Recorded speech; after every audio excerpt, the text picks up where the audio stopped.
সরকারি প্রাথমিক বিদ্যালয়ের কক্ষ ব্যবহার করে প্রাইভেট পড়ানো কিংবা কোচিং নিষিদ্ধ করেছে সরকার। প্রাথমিক শিক্ষা অধিদপ্তর থেকে এ সংক্রান্ত নির্দেশনা জারি করা হয়েছে। নির্দেশনায় বলা হয়েছে, সম্প্রতি লক্ষ্য করা যাচ্ছে যে প্রাথমিক বিদ্যালয়ের পাঠদান কার্যক্রম ছুটির পর এবং বন্ধের দিন শ্রেণীকক্ষে প্রাইভেট পড়ানো, কোচিং সহ নানাবিধ কার্যক্রম ব্যবহার করা হয়, যা অনভিপ্রেত। কোনো ক্রমে বিদ্যালয়ের কক্ষে প্রাইভেট পড়ানো, কোচিং সহ অন্যবিধ কাজে ব্যবহার করা যাবে না। এর ব্যত্যয় ঘটলে স্ব দায়িত্বপ্রাপ্ত দায়ী থাকবেন। বসুন্ধরা, উত্তরা, বনশ্রী, কুড়িল ও বাড্ডা সহ রাজধানীর বিভিন্ন স্থানে অভিজাত ও অত্যাধুনিক মানের ফ্ল্যাট কেনার এক নির্ভরযোগ্য প্রতিষ্ঠান প্লেজেন্ট প্রপার্টিজ লিমিটেড। তাই আপনার স্বপ্নের আবাসনের জন্য আজই যোগাযোগ করুন।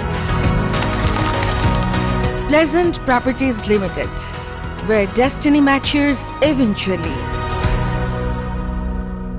নির্দেশনায় আরো বলা হয়, এই আদেশ অবিলম্বে কার্যকর হবে এবং তা আবশ্যিকভাবে প্রতিপালনের বিষয়ে প্রয়োজনীয় ব্যবস্থা গ্রহণের জন্য সংশ্লিষ্ট সবাইকে নির্দেশক্রমে অনুরোধ করা হলো।